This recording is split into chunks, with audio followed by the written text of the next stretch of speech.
Warning. The Pop Punk Book Club features heavily biased opinions and unapologetically wild takes performed either by professionals or under the supervision of professionals to ensure the safety of performers and animals alike. We may sound confident, but our views are based entirely on personal feelings. Accordingly, the PPBC and the producers must insist that everyone attempt to recreate and reenact these stunts and activities. Join us at poppunkbookclub.com.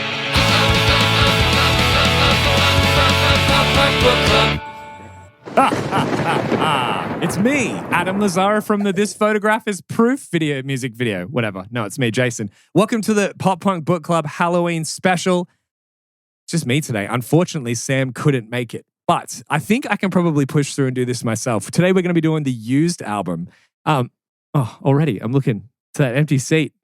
You know what? I think I actually probably need a co-host to do this with, so I'm just going to shut my eyes and hope for one. Please send me a co-host. Anyone. Just anyone. I'll take anyone. So I walk in there and my brother's around. It's Boomer from the First Day video clip. And I end up kissing my own brother, dude. The funniest, I haven't seen this outfit before.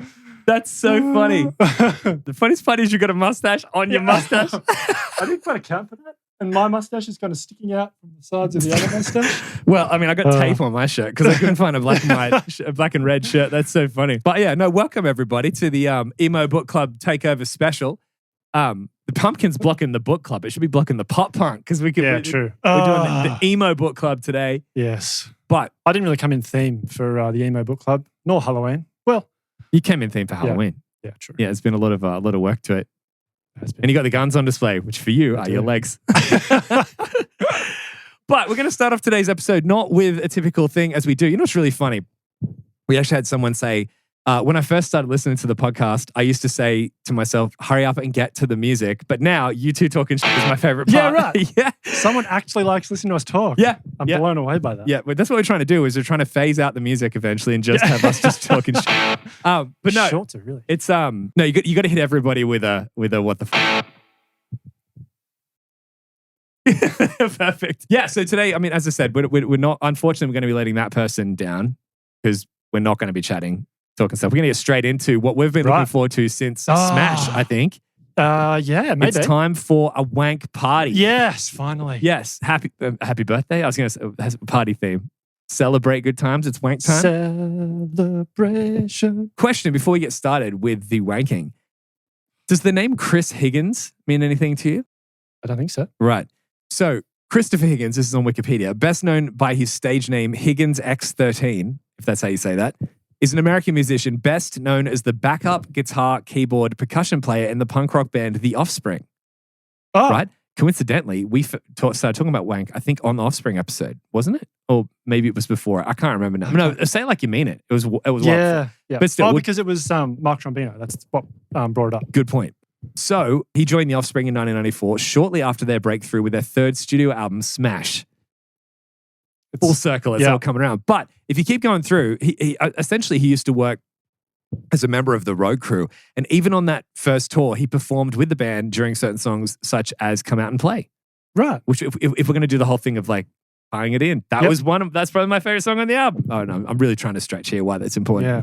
But he played essentially with The Offspring and was a member of the road crew that used to come out and play with them on stage. But later, he eventually ended up playing with the band on stage, doing keyboards and backing vocals and that kind of stuff. Sure. In 2017, Higgins joined the reformed band Wank. What? Yep. A 90s Orange County ska punk band whose best known song was Forgiven. Right. So the reason I found this is because we're going to be listening to some Wank on this podcast. And please, Wank, if you're out there, do not copyright stroking us on this because we are... Copyright stroke. We don't normally listen to music on this podcast, but we've been wanting to listen to some Wank and show the world some Wank. So please, whatever label's behind it, have some mercy on just two poor little boys like us. But they're getting publicity out of this. They've been yeah. I mean, so is any band that we put on, but labels are just quick to copyright stroke and then not do, I feel like we need to work out what the correct term is. Yeah, I'm committing to stroking time. But I typed in on Google and I knew it was wrong the moment I pressed enter. I just typed in best Wank songs. Okay. I'm not even kidding. That's a dangerous thing to Google. As soon as I Googled best Wank songs, the actual Google responses were songs to masturbate to. I'm not even kidding. And there's that was obviously what was going to happen, though. You didn't click. I before would you never clicked? have thought that there's playlists out there for masturbation, but there is genuinely. It actually came up with a link to a Spotify masturbation playlist. Who curates that? And who listens to that? I don't Well, know. what's Probably on the it? people listening to the show. Who knows? We could be disappointing our own fan base. But I typed in best Wank songs and it came up with this Wikipedia article because it said Wank's best known for their song Forgiven. Okay. So I figured that what we could do is Is that on? get a grip of yourself. It is. It Okay, is. Yeah, good. yeah, yeah. Right. Which I've got. Actually, I forgot to bring into the studio. Greg, chuck us this. No, don't, because he'll throw it. Like, Yeah. who knows what end up. Yeah. We could put it up on the bookshelf. It's It has to deserved a go little on- spot. Yeah. yeah. Which CD gets the boot? Do you think? I to think make it way? needs like a front and center style one. Yeah, cool. It needs to be up there. All right. But it says we're going to be listening to that. But I wanted to say, how about we do this? We'll listen to their most popular song, and then you and I both just pick a number between whatever, and we just listen to a little bit of All that right. as well. Listen to a bit of Wank. Yep. Just a little Wank at the end. Higgins appeared on Wank's 2018 release. They Oh, released they- something new called White Knuckle Ride, and the 2022 single The States. So Wank's like still out there. Yeah, I okay. thought we unearthed some punk rock relic, but no, they're still out there Who are doing now stuff. like working as bank tellers or real estate agents or something, but no, they're Yeah. still going. Wank We briefly could get them on the show. Oh, yeah, if we can, that'd be amazing. Wank briefly worked with Die Laughing Records in 2019, please don't copyright stroking us, and played various shows from 2015 through to 2020, pausing due to the COVID-19 pandemic. So Right. don't let COVID get in the road. Let's bring Wank back. Yep. Maybe this can be the They thing. might need this. Maybe that's I it. should This is say that. make Wank great again or something. This is the new movement to bring Wank back into the world. I couldn't believe that the dude who joined Wank was also in The Offspring. It's all tying each other together. Meant to be. But without further ado, we've been waiting for this now. We've been waiting for it for way too long, but it is time to listen to some Wank. So we're actually going to be listening to a full song of Wank called Forgiven, but we'll still have our mics on over the top of it. So if we have Cool. any thoughts, we can do that because then we can claim fair use, right? Because it's like review or something like that, right? We're not just We listening better to it make for no some reason. insightful comments. Yeah. Oh, I wouldn't put that pressure on us. All right, well, before we start, what was Right. your prediction for what you thought they sounded like? The Wikipedia kind of gave it away a bit. I What wasn't did you predicting say? ska. And what did you say? I'm not sure. I think I said something. There might be some German. Oh yeah, Um, new wave or something like that. But it's I guessed it was going to be like fast, kind of hardcore punk kind of thing. But I I think thought you were saying. Did you say hardcore? Okay, I didn't. Yeah. all yeah, right. yeah. I think like hardcore kind. Well, not like hardcore, but like punk rock, like fast Yeah. punk rock sort of thing. But it sounds like they're a ska band. Anyway, we could just listen. But I wanted to see if we either one of us were close. This is their single, Interesting. Forgiven.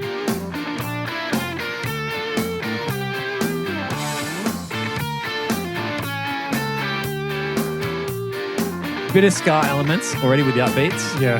I recognize suspicion, I see it in your eyes.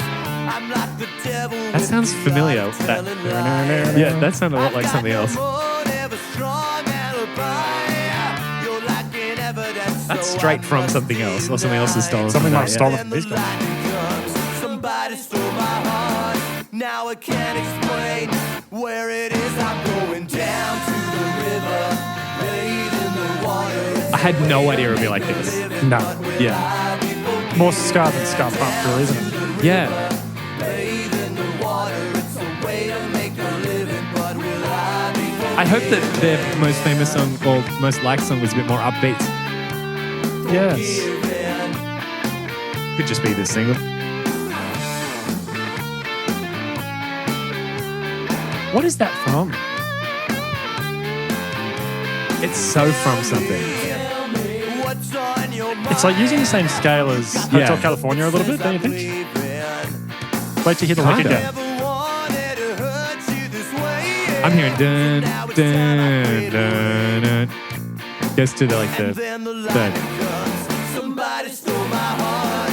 Now I can't explain I like his voice. where it is. Yeah, I agree. Down to the river, bathe in the water. It's a way to make a living, but will I be forgiven? Down to the river. I also thought the songs would be like if they've committed to the name being innuendo and funny, title as well, that the songs would also be tongue in cheek. There's only so many that you can have though. Like, I was there they're for only- it. like, NoFX somehow managed to make every single song a pun. It's true. So I don't reckon everyone can do that. And then the lightning comes. Somebody stole my heart. Now I can't explain where it is. I'm going down to the river. It's a catchy chorus. It is. It's catchy. Make a living, but will I be forgiven? Down to the river, bathe in the water.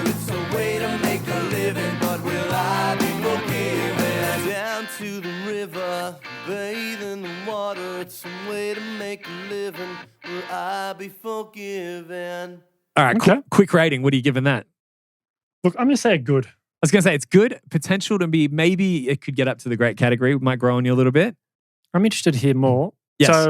So that was their single. Yes. Not the opening track, though, from the album? No. Do you want to go for the opening I track? wouldn't mind hearing the opening track. What Okay. have they chosen to kind of showcase the sound that they're going for on this album? Good point. That's a song called Crime Pays. Let's have a quick listen. Or do you want to do this? 10 seconds of Wank, and we'll go through each song 10 seconds. Okay. Just to get a taste. Yep. This is more what I thought of. Yeah. This Four is chords. This is in our real house. This is what Yeah. I was hoping for. Yeah.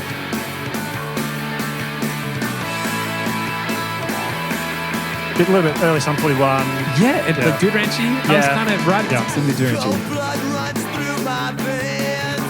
Old mud creeps in my brain. Insane.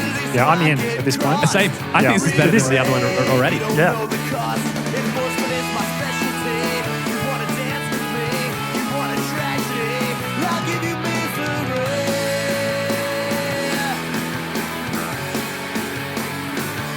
Crime pays. You're right. This sounds like half para bit. Yeah. Yeah. But also it's got a good range sort of Yeah. vibe. Yeah. All right. It's got that kind of like 90s MXPX sound a little bit to it as well. That's an instant great. That. That is a great. Yeah, at least. All right. Okay, so let's do some quick little listens.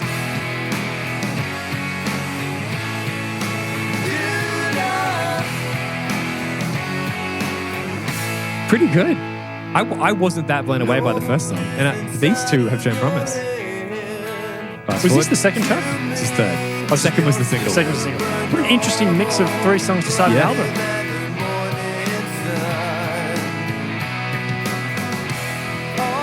Maybe we should do Wank on the book club. Yes. I have Where to was that the last song? No, I just think we should save it instead of too early with Wank or whatever. Listening to too many songs at once. Let's go. Let's take it slow, and we should do Wank sometime on the book club. Yeah, good idea. I honestly, we've heard enough of it to know that it's worth doing on the book club. yeah, perhaps even like at least worth investigating more of. Yeah. I didn't expect to like it. You know what I mean? I expected to be like, this is a fun little side. If part of me thinks if it was good, I would have heard about it by now. You know what I mean? Or at least Yeah, have heard sure. of it. Yeah. But I'm pleasantly surprised. Yes. I mean, then again, there might be people listening that are like, yeah, of course. Like, I know Wank. Like, you guys think that no one knows it, but they actually were well known. Like, please, if you're a Wank fan, yes, if you let are us a Wank know. fan, please let us know which songs are we missing. Should we do Get a Grip on Yourself, or should we do the modern one or whatever? And we could put it on the schedule. Alrighty, so we had something kind of unexpected happen this week. Aside from us riding on Steve-O's coattails with the pieces of content we released with him in it, we had like our first, probably like, let's just say the most viral clip we've ever had. what so counts far. as viral? Well, just compared to our other normal Right. engagement, Yep. it did well. So I mean, usually we get like maybe a couple of comments on videos and stuff. Yeah, when okay. people say what they think. The clip of me asking about the war on errorism and people's perspectives on war on errorism. Yep. Because specifically, I wanted to know, as we both kind of admitted, War on Errorism was the album that got us into NoFX, right? Definitely. So we weren't NoFX fans before that album. Yep. The logic implies. So because of that, I think that some people may consider us to be fair weather fans, perhaps, because you got into them on their pop album because it's got Franco and America and stuff like that. Oh, I see. wondered if that's maybe what NoFX fans felt. Yeah. And that's why I said I wonder how NoFX fans feel about this album, because I wouldn't have been that surprised if we put clips up about War on Errorism and everyone's like, I hate that album because that's when they sold out or went pop or something like that. I still don't think they sold out. No, of course not. But like, it's as far as like when you look at the gap between like, I mean, look what happened with Green Day. They released Dookie and that was a sellout thing. I know that was more to do with being on a label. This is not really on a label, but it's the same thing with like, I think know. what you're referring to is it's their most polished album. And perhaps people would think that that's less punk and therefore less Yeah. good. But the amount of response we got. So typically on our posts, we get anywhere between 500 and 1,000 views on our normal posts. This has 14.8 thousand. Yeah, right. I usually think that with comments, it's pretty good if we end up getting like 2 or 3 comments on a video. At least people are commenting and liking stuff. This has 197.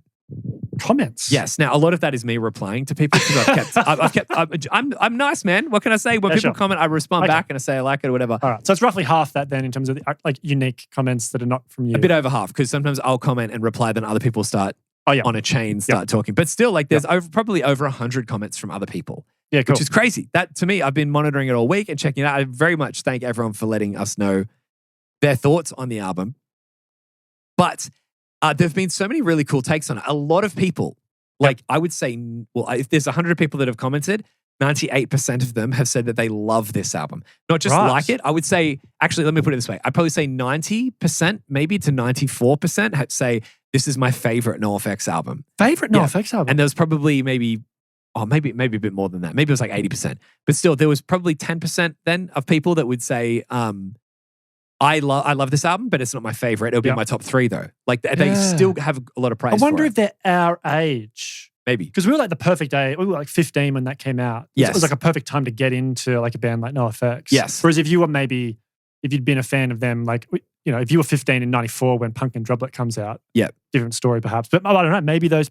I would assume they would have commented though, letting us know that I did have a couple people say, or at least one of them say, Punk and Drublet's better, but this is my number 2. Okay. And a lot of people said Wolves and Wolves Clothing is good. Then some people said they didn't like Wolves and Wolves Clothing because they think that The War on Errorism was the last good NoFX album. Oh, right. Because they gave so much for that album. And then someone even said that apparently the band admitted to like kind of only giving 60% for the rest of their careers after that. But the first song on Wolves and Wolves Clothing, I listened to it today, is called 60%. So I wonder if is that a reference to that or are they just getting confused?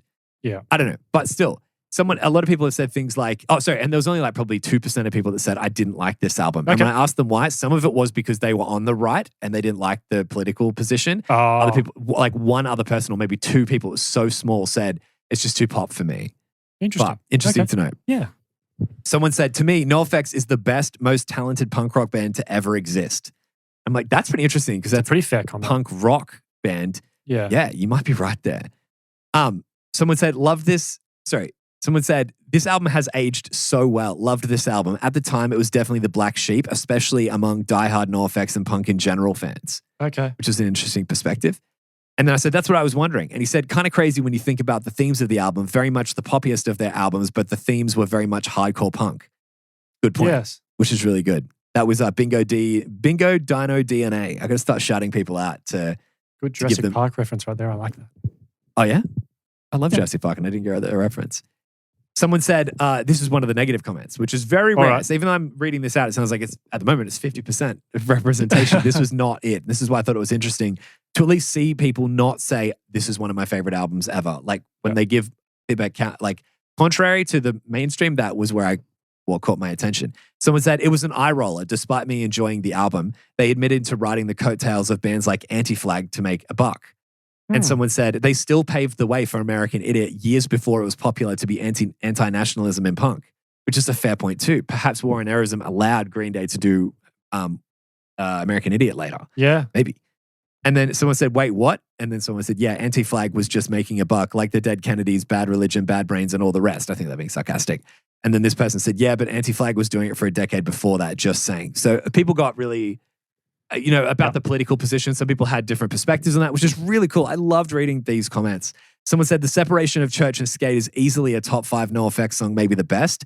So maybe their best has 41 likes on it. Oh, yeah. Okay. Another person said, Nubs, this is the best NoFX tune. And I said, finally, I found a kindred spirit. There's 1 like on that, and that's me.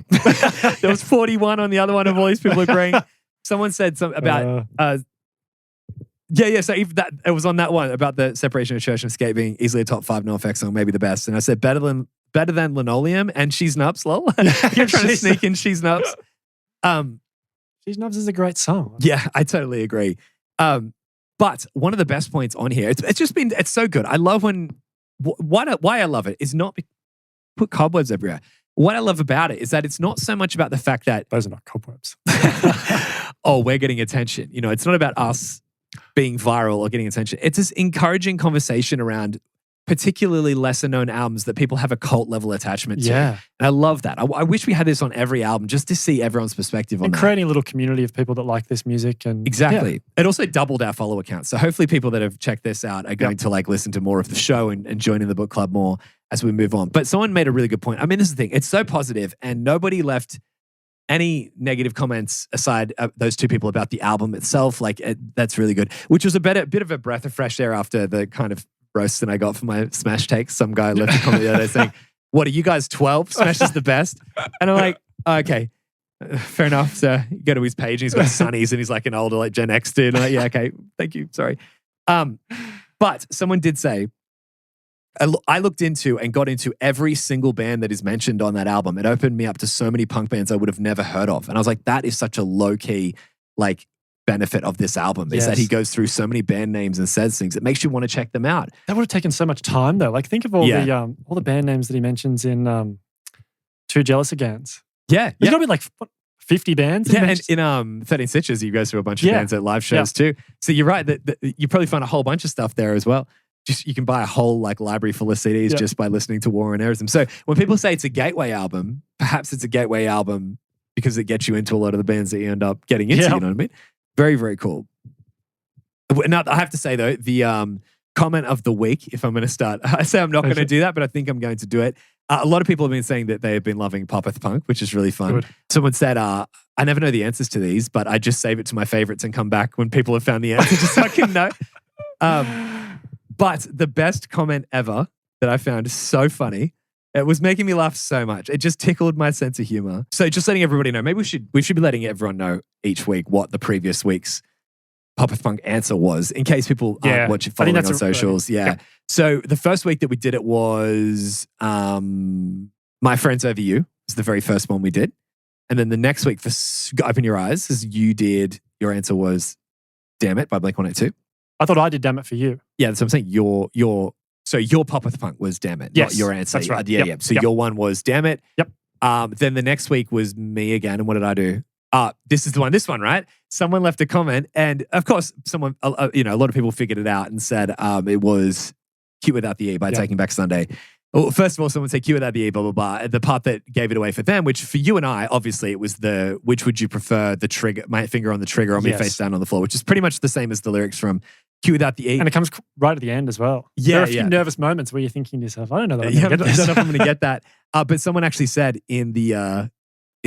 someone else said, the guy who got it on TikTok, I think, said that it was at the start it said Dear Angel, and they said as soon as you said Angel, I was like, this is probably Cute Without the E, and they said your lipstick on your collar, your lipstick upon another man's collar, like something like that, and that's why they're like, oh, it's Cute Without the E. They got it from the first two words. Was there reference to collar in it? Yeah, it says your lipstick painted upon another's collar betrays me or something like that. It's the very first line. Yeah. But the best comment, even though this guy didn't get it, like he didn't win because he wasn't the first one to get it. No, you don't win anything other than pride. He wrote, "Taketh back thine Sunday, cute without thine E, removed from thy squad." I laughed at that for about 10 minutes. Removed from thy squad. It's so funny. But of course, that was Cute Without the E or Cute Without thine E, cut from thy squad or whatever you call it. And last week's, of course, was super hard. That was the one that I didn't get. And that was, do you remember? It was Fat Lip by Sum 41. Oh, it's Fat Lip. Yeah. Yes, of course. I had to think. Yep. So those are the answers so far. I had to think and I did it. Yeah, it was a hard one. But that's the thing. We're going to try to we're just testing to see if you guys prefer the hard ones or the easy ones. I personally think the fun of it is the challenge. Just like a riddle, you sit with it for a while. It shouldn't be something that you get within a 60-second clip listening to once. But if you are going to listen to it, I think that it would be better to not have an obvious one like My Friends Over You, which is like, though thine swear thus with troth with fervent favour or whatever, I will pick the fellowship of my own companions above thee. There is an art to finding a good song for that too, because the song title can't really be in the lyrics. The song title, it can't be about something super niche. Yeah.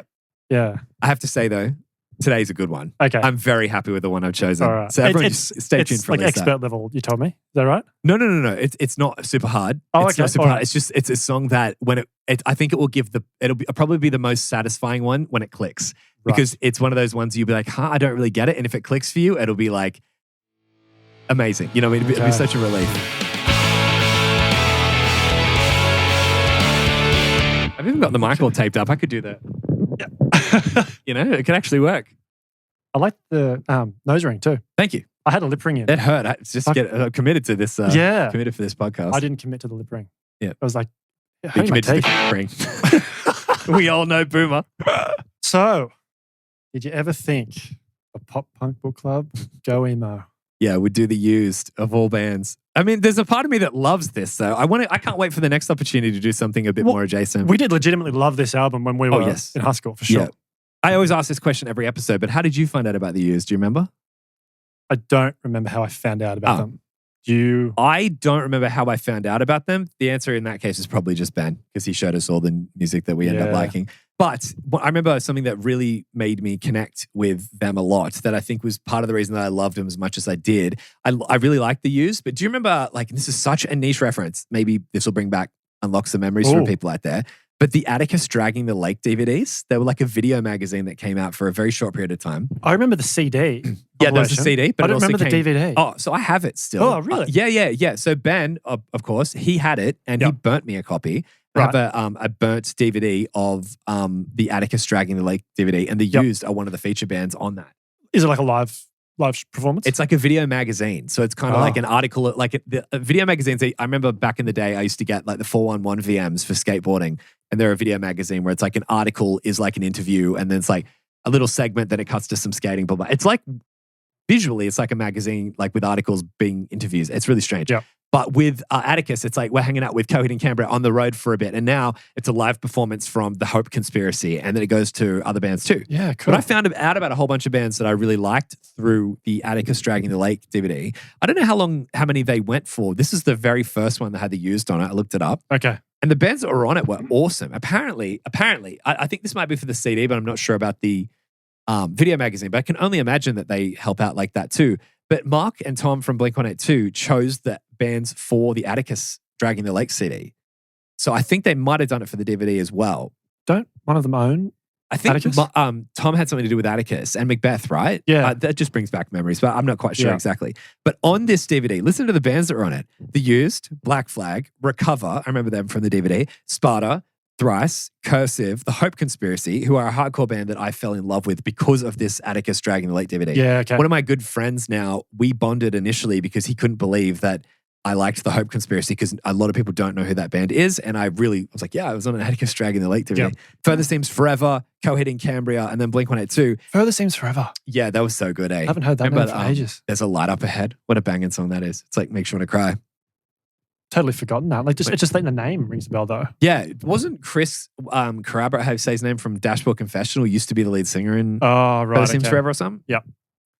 But Blink-182 on Dragging the Lake, that's where there's that live performance sort of thing of Mark singing Don't Leave Me on acoustic guitar, and he has a beard. It's like the only time I've ever seen Mark Hoppus with a beard. Didn't know he could grow a beard. I'm using the term lightly. It's not like a full beard, but it's like kind of like a bit of growth. Yeah, it's on YouTube and stuff. You can look it up. Yeah, right. But he sings Don't Leave Me on acoustic guitar at his house. I have seen that, yes. Yeah, and he has a bit of a beard. It's really interesting. But I think that's what made me love the Used and get into them more.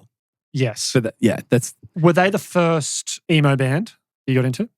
Maybe not, because I used to listen to Census Fail before this. Before this, you reckon? Yeah, because I got into Census Fail off 187 from the Caddy of the Year CD when I was still listening to pop punk. Yeah. So yeah, I would have listened to that. I probably was listening to Thursday at this point before the Used.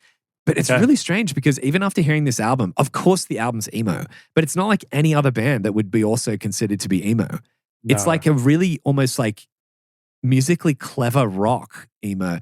And this is the thing. Apparently, is it the bass player or someone in the band's like, we don't want to be called, we're just a rock band.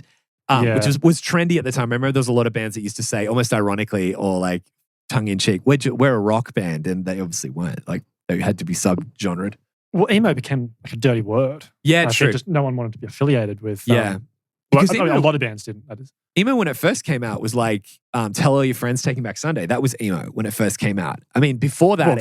it existed way before that. But of course, yeah. But I remember when I first started really listening to it, when it started picking up in the culture, it was like that. Before that, it was whatever Mark thought it sounded like, because emo from Dude Ranch. He said that was, it sounded like emo music, which just sounded like punk music to me.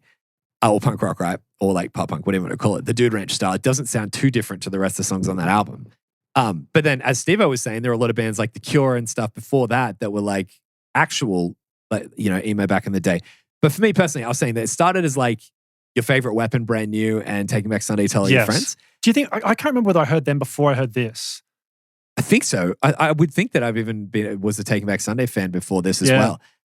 What year did this come out? It was 2002? 2002, which always surprises me because I swear I wasn't into it at that point. Like, No, it probably I took reckon a it while was a to come couple out. of years later before I was really into it. I think it might have been year 9, which is 2003 for us, I think. Okay, see, I reckon it was even maybe the following year for me, but yeah. Year 10. I think we definitely were in, maybe, I don't know. Then again, we did when we first met, we connected a lot on pop punk. So you're right, there was a big period of time before we got into the years. It might have been a couple of years later. Yeah. But emo kind of merged a bit with like the gothic style, and it became, emo used to be like a random logo on just a real random t-shirt. Like Johnny Knoxville wearing the like random mechanics t-shirt was kind of like emo style, and like with blue jeans that were worn up and whatever, and then like a fringy haircut, but not in the sense of like black with a tinge and like, you know, eyeliner and stuff. That's when it kind of merged with gothic. But that's kind of when the use started picking up, was when that started becoming emo. Well, the whole genre kind of, I think, became like just subsumed by the scene that surrounded it. That's a good point. Like, because everyone started letting their emotions out, and for some people, emotions look different to others. It started off as like, I'm a bit sad because, you know, my girlfriend broke up with me, and then it turned into like, I'm going to be as harsh as I possibly can be. It became so affiliated with like a certain aesthetic. Yes, that's true. But like, as you say, like the genre existed before that, and a lot of the bands that we were into, like Brand New and Taking Back Sunday, weren't really like that.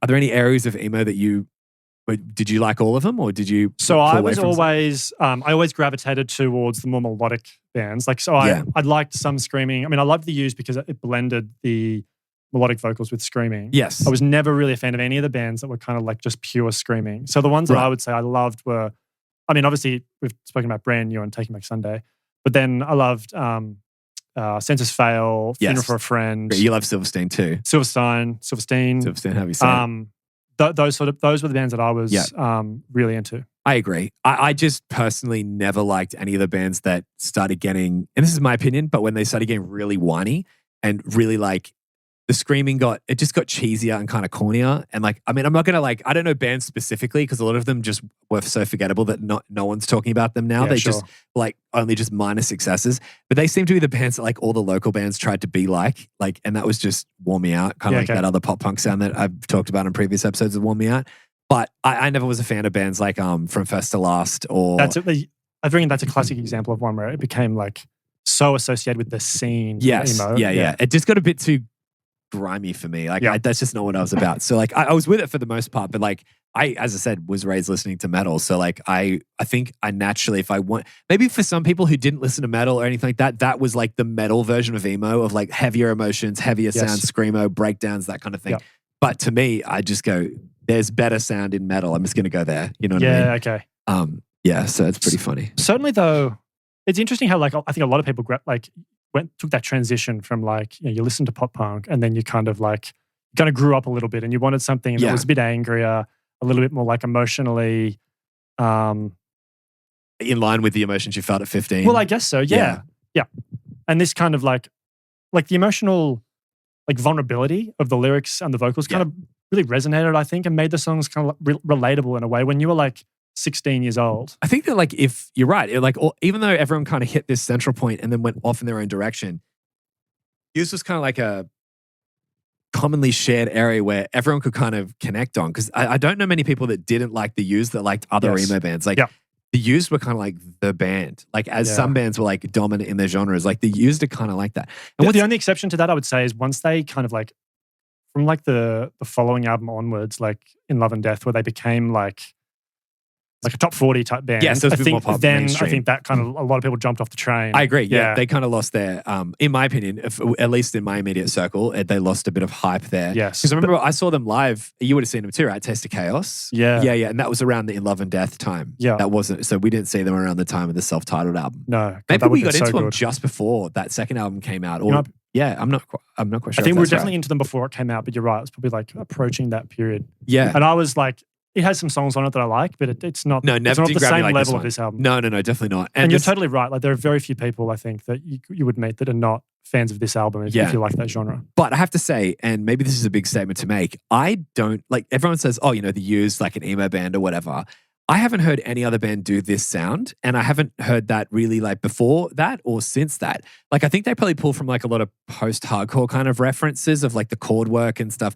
But every song is so different that it's not derivative. It doesn't feel derivative, at least. No. And it doesn't after. It's not like bands loved the Used, but no one could copy them because I don't think people had the talent to. Yes. Like the we'll get into like the deeper thoughts later, but the guitar work is so impressive on this album of the way the chords move and the way the bass writes lines around the guitars and the drums. Like he was a really good drummer too. But then Bert being like the best level vocalist in like the scene. Yes. I don't think people tried to be like them, but just couldn't match it. And there was so much talent behind. I think his name was Quinn, the guitarist. Yeah. Yeah. He was so good. And like hearing this now, like 15 years removed, if not more, as a fully grown adult, I'm not dismissing it going, it was of the era, it's a bit cheesy now. I'm like, this is incredible songwriting for like young 20-year-old dudes that are like, just trying to find their way. This is their debut album. Like this is incredible work. And the guitar work he's not trying to make it seem outwardly too complex. No, I would say. yeah. Like it's not like there's lots of like shredding guitar or anything like that. Like for the most part, it's chords. There's not a ton of riffs on the album. But have you noticed that when they do the riffs, the bass typically does a similar riffy kind of thing too, to kind of fill the sound. He's so good at knowing how to fill, like if you just listen to him, you're like, there's no way that's like a 3-piece worth of instruments. Like that's just one guitar.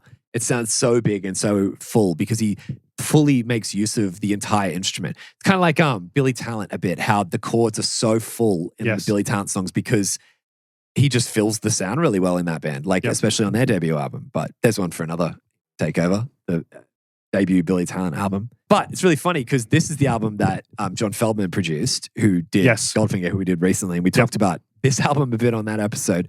But it's really interesting seeing an article that you sent through the week that I was checking out. John Feldman said he's still riding the coattails of the success of this album. He's produced so many big albums. And he's like, no disrespect to those albums, but I have never had an album that has impacted my career as much as this one. It sounds like this one was super important for him in terms of establishing him as such a great producer. Yeah. And what's really interesting, and like maybe this is just because I spent like 10 to 15 years running a recording studio or however long it was, the cymbals on this album sound just like Open Your Eyes the Goldfinger album that we did. That has a very unique kind of cymbal sound that if I hear that, I'm like, oh, it sounds like Open Your Eyes. This has the same cymbal sound. So they must have recorded on the same equipment around the same time. We're talking about how close it probably was in recording it. But when was Open Your Eyes? Because now we know it was 2002 for this one. I think it came out 2003, but they may have been recording it around the same time. Yeah, so it might have been the exact same like signal chains and stuff, but it sounds a bit like Open Your Eyes. Also, Bert McCracken said that John Feldman was I didn't say John Goldman. John Feldman was a huge influence of his, so it was a huge deal for them to record with him. Yeah, I didn't realize they were fans of Goldfinger. Neither. Like, I would have thought that the Used were into some At the Drive-In or bands like that, like, more kind of like post-hardcore kind of. I'm sure they were into some of those probably, bands as well. Yeah. I was just about to say that was probably the case, but the fact that they look up to John Goldman and say John Feldman, he's such a big influence to them. It's a huge deal for them to work with him, who I remember from the interviews I watched back in the day and the live, so the DVD recordings and stuff, or maybe the studio behind the scenes, John Feldman was really set on them. Like he was a huge fan of the Used and was so happy to have found them. Imagine saying that the guy you look up to and love so much looks at your band and it's just like, I love you guys. Like, it's such a great story too, because like from the time when they started their band, which might have been in about 2000, to when they're signed, it was about 12 months later. And then this album comes out another 12 months after that. And the role that John Feldman played, as you say, in terms of like, he kind of really got behind them and went into bat for them and helped them get signed. Like he was helping them with their showcases to like major labels. Yeah, like Big Brother them or Father them sort of thing that really took them under their wing. Yeah.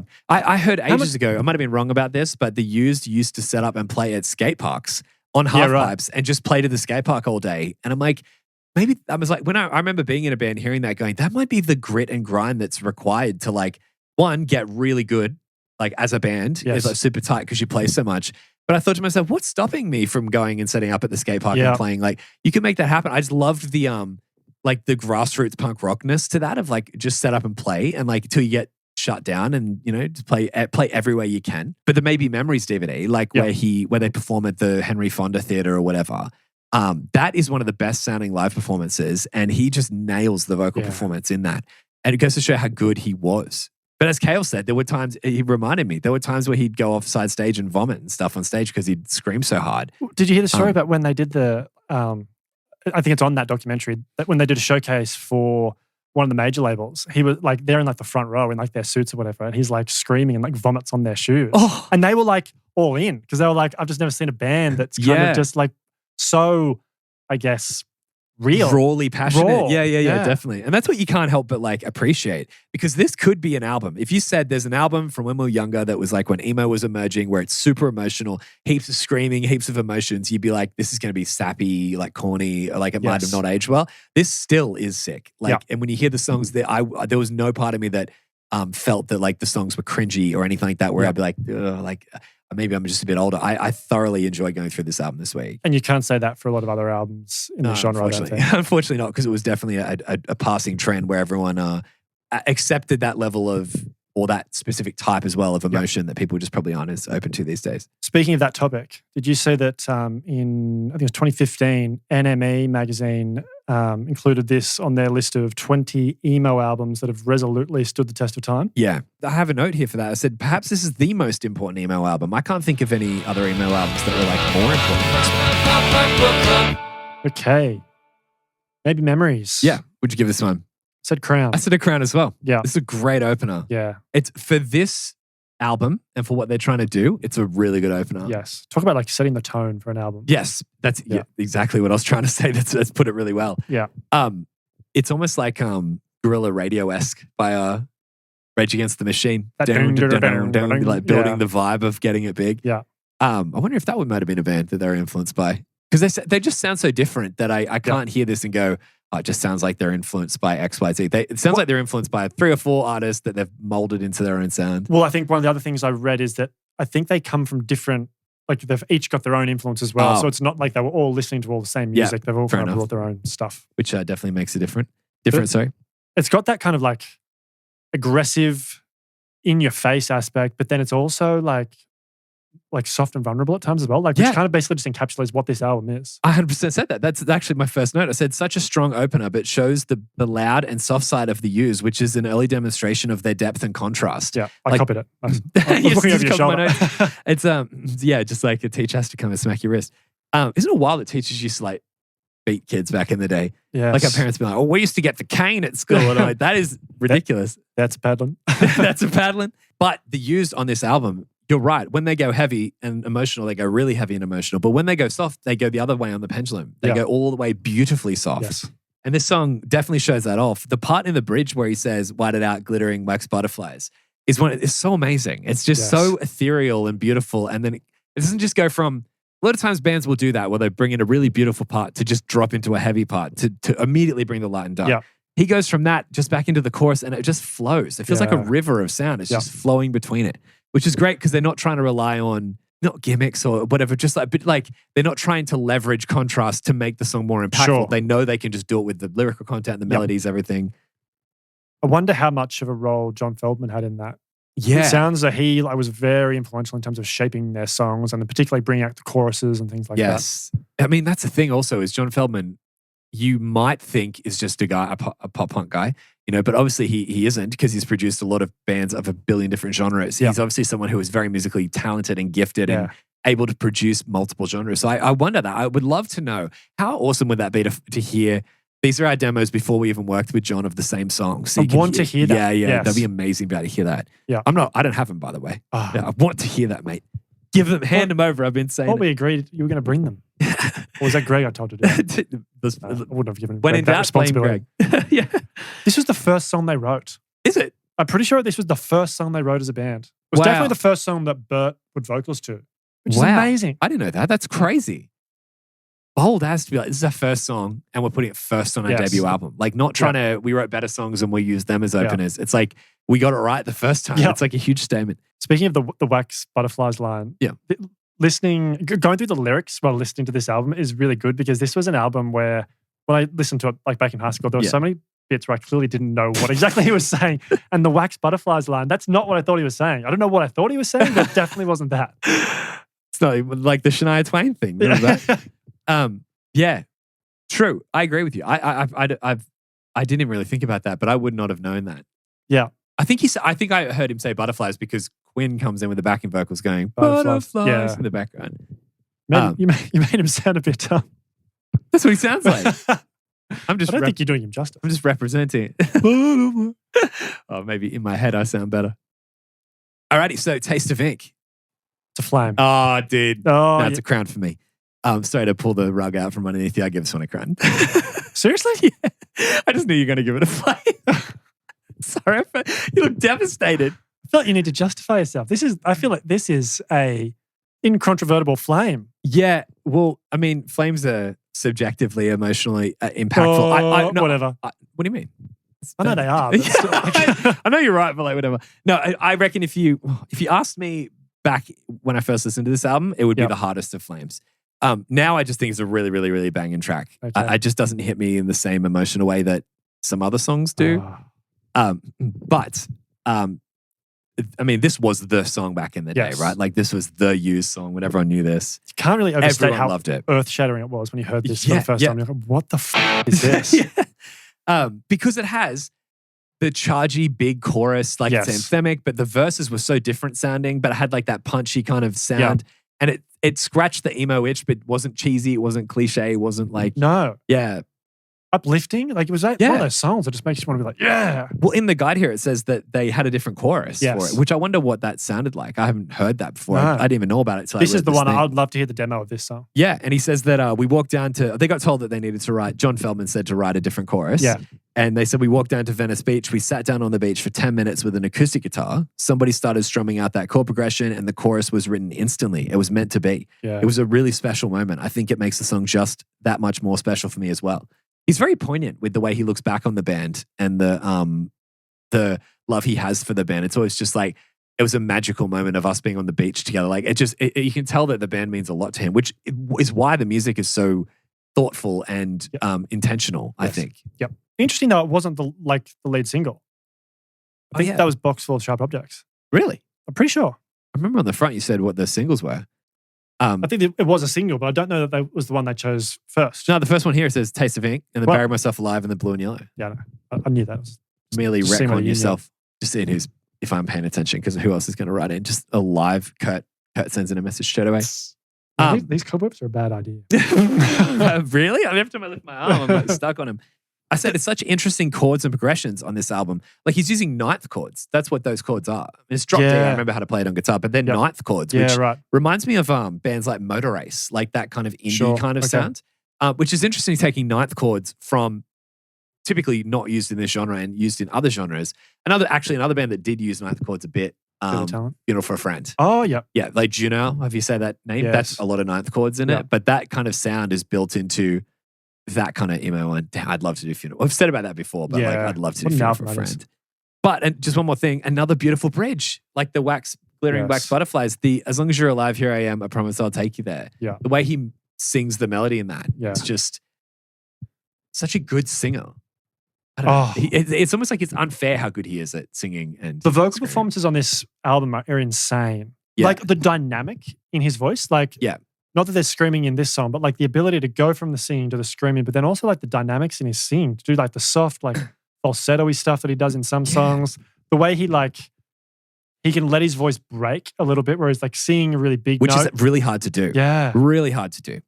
I just realized something. That is probably a big sign of how comfortable they felt around John Feldman. He probably got those performances out of them, which is really hard to do with some vocalists because they close up a bit, because it's really hard to be emotional and loud. They'll just sing it and they'll get it technically right, but there won't be as much passion. But they're obviously, you can probably hear in this, thinking about it now. I haven't thought about this till now, like thinking about it right at this present moment. But perhaps they were like, you can hear that they're like, this is our shot. We're working with John Feldman. Let's give it our all. And like, let's go to the beach. It's magical. Let's write this chorus. Not being like, you got told to write another chorus and we went, no, our chorus is fine. There was problems. Like, no, let's do it. Whatever John says, let's do. So that's probably why there's so many good performances, because John Feldman knows what's good. Yes. Interesting that the chorus needed to be rewritten, because I think the vocal melody in the verse it's super catchy on its own. Maybe that's why they needed another chorus, because it's like the verse chorus showed it up. The verse is showing the chorus up. The way the melody moves in that verse, it's so gripping. Yeah. It's especially just also the lyrics too, where he's saying, don't you think I'm pretty while I'm standing on top of the bright lit city, and I take your hand and pick you up and keep you there so you can see it. It takes you to that style of life where you're like a teenager, maybe you don't have your license yet, but you'll go walking around at night and you'll go hang out somewhere just to find a bit of independence. And it takes you to that kind of walk in the streets late at night. And it's so of that era.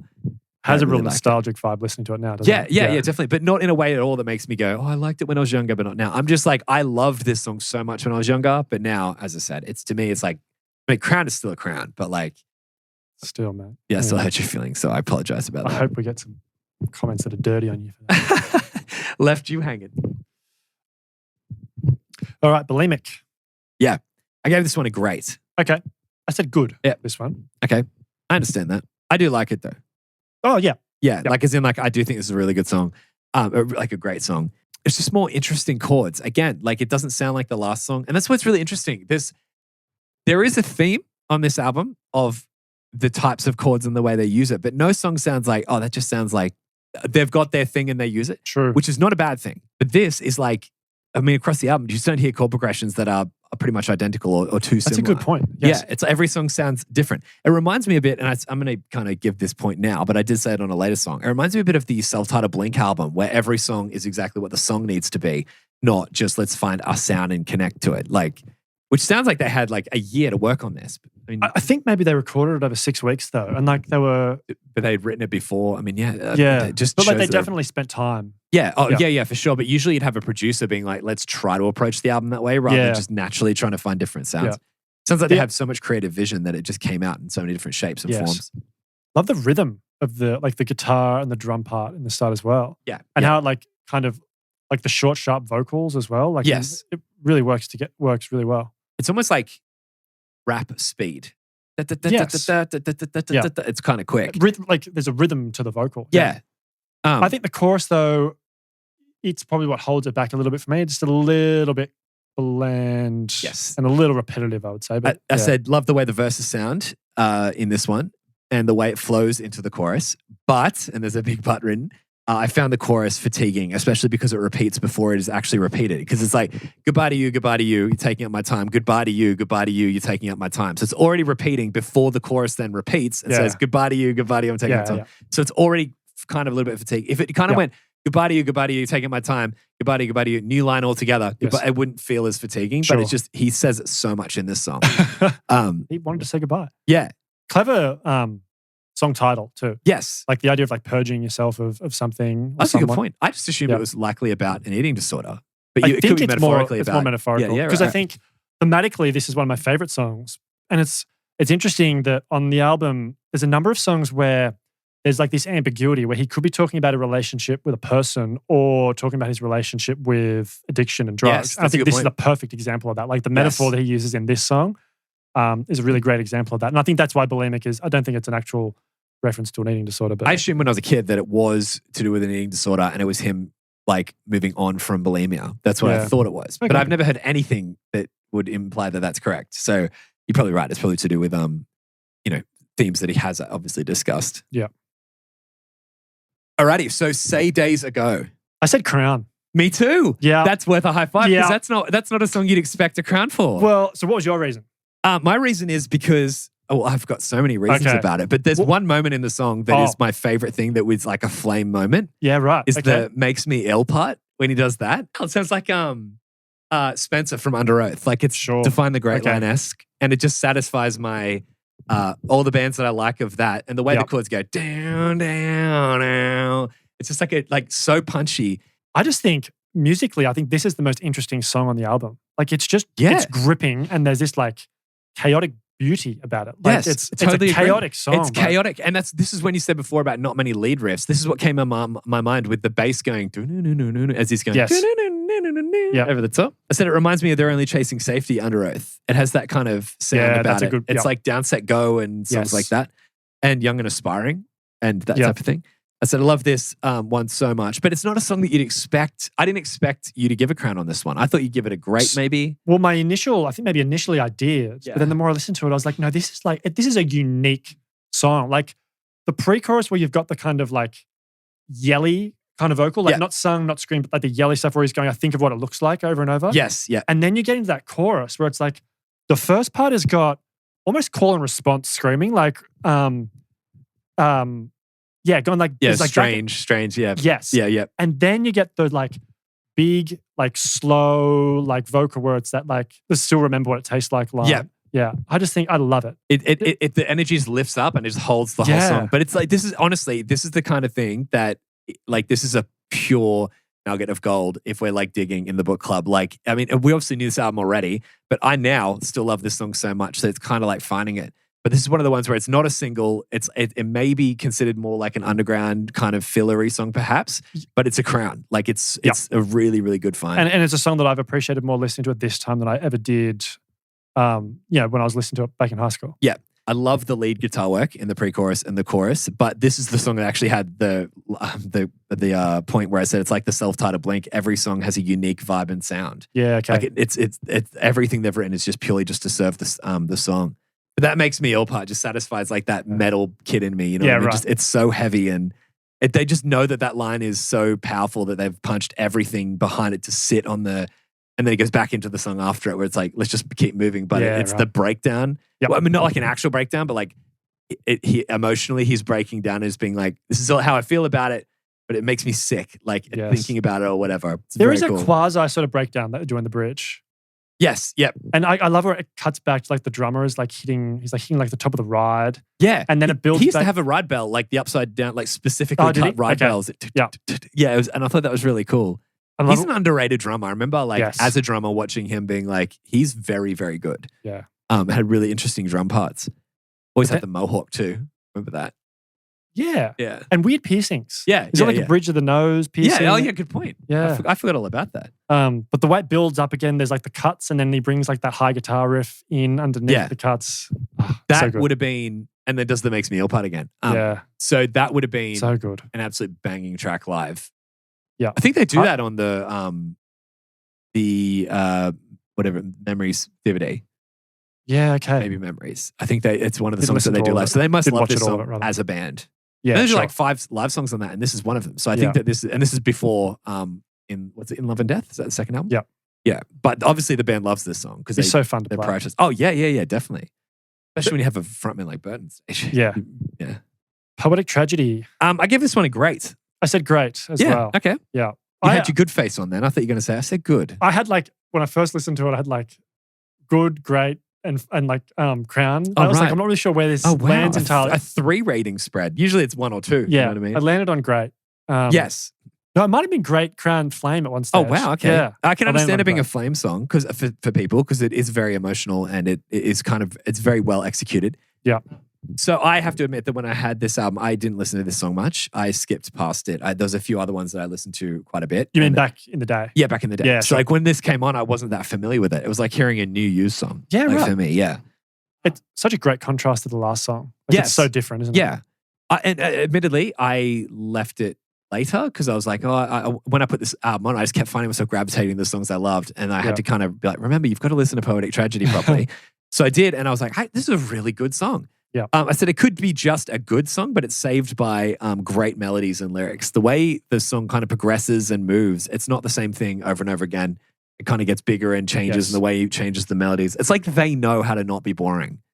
Like they just know how to keep people's attention. Yeah. I think Bert has said that he was talking about song structure and about how like a number of their songs have got like a standard pop structure, whereas this was one in particular that kind of didn't have that. It was a bit different. Yeah. I said it's a great story song.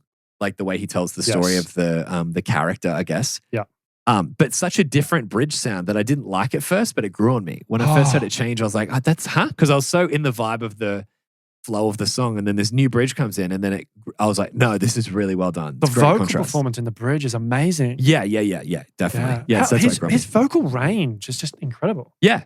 Like, that's another thing too he does on a later song, is that how high he sings in some songs. Yeah. Yeah. It's like Sayerson-esque, how high he sang. Yeah. But he's got Bert, that is, he's got so many like levels to his voice as well. Like, it was almost unfair. Kind of unfair, Bert. Yeah. Yeah. Man, this nose ring is wrecking my allergies. I feel like I'm on a verge for of it, take it sneeze out. the whole time. Then I won't be Adam Lazar. I had the lip ring in before. And I remember it like in high school, I was like, I want to get a lip ring and be like Tom. Yeah. And then putting the one in today, I was like, oh my God, this was awful on my Wreck teeth. your Like, teeth. Yeah. All right, buried myself alive. What are you laughing at? I'm just interested to see what your rating's going to be for this one. Okay. Bury myself alive? Yeah. Flame, baby. Are you a flame? I'm a flame. Oh, man. I was like, he's going to let me down again. He's already let me down once. I should have pretended I didn't. This might be one of my favorite songs ever. Like, Yeah. Flames are all my favorite songs ever, but like this might be up there in the top 5. Yeah. I love this song so much. Yeah. It's a 10 out of 10 song, isn't it? Oh, yes. There's really Yeah. not much you need to say about this song. No. And I have a... I'll stop you there. I'll yeah, stop you just there. got a whole page full of notes. Oh, good. Just throw it straight in the bin. I think it's because it's accessible. It's very poppy. It's like, so at least it's not poppy. It's easy to sing along with. Oh, The chords, the way the chords move, that sings in and of itself. And on the rest of the album, not that I really would have heard this song initially within the like broader context of the album or the more specific context. This has so simple chords. It's just Yes. power chords compared to the rest of it. But the way he like, when it comes in, it just sings its own melody with no voice going. Like essentially, like the song moves you before he's even come in singing yet. It's not just a cool chord progression. You know, they say with songs that you got to get to the vocals as quick as possible to grab attention. Like this song doesn't need that. no. And the the way it comes in, excellent production. I said it's got a pop style chorus, but emo lyrics. The part where he says, I guess it's okay, I puked the day away. Like that's that kind of emo kind of style of lyrics. But the chorus, if you swap those words out, it could be a standard pop punk, pop rock kind of chorus. But it's almost like it was bringing the emo to the mainstream through like pop sing-along style choruses where you're like, I love that song by The Used. But just like Taste of Ink had no screaming in it, this had a little bit. So allowing you to kind of dip your toes in the water. And it's very clever of bringing you into the Used album. Yeah. That's why I'm surprised Taste of Ink doesn't get a higher rating from you, but whatever. I think, The Crown is essentially the highest rating you can give it before you're at the point where you're like, this song moves me emotionally. Yeah. And I rate that song at the highest I can possibly rate it without saying that it moves me emotionally. In that way, it moves me enough for me to be like, this is an absolute banger. In the same way that I would say... You're obviously just dead inside if it doesn't move you that much. Oh man, my therapist has been telling me that for ages. Low-key, one of my favorite moments on the album is the way his voice breaks when he says the word time going into the chorus. Oh yes. Like he holds the note and then his voice like just breaks ever so slightly. Yeah, because he was so good at like cracking slowly into the scream, which is so hard to do. He's got such good control over his vocal fry chords or whatever. But then again, he doesn't do much screaming now, so I wonder if that really was not good for long-term vocal stuff. I said this is my favorite song on the record and one of my favorite songs ever. It's incredible verses and vocal delivery.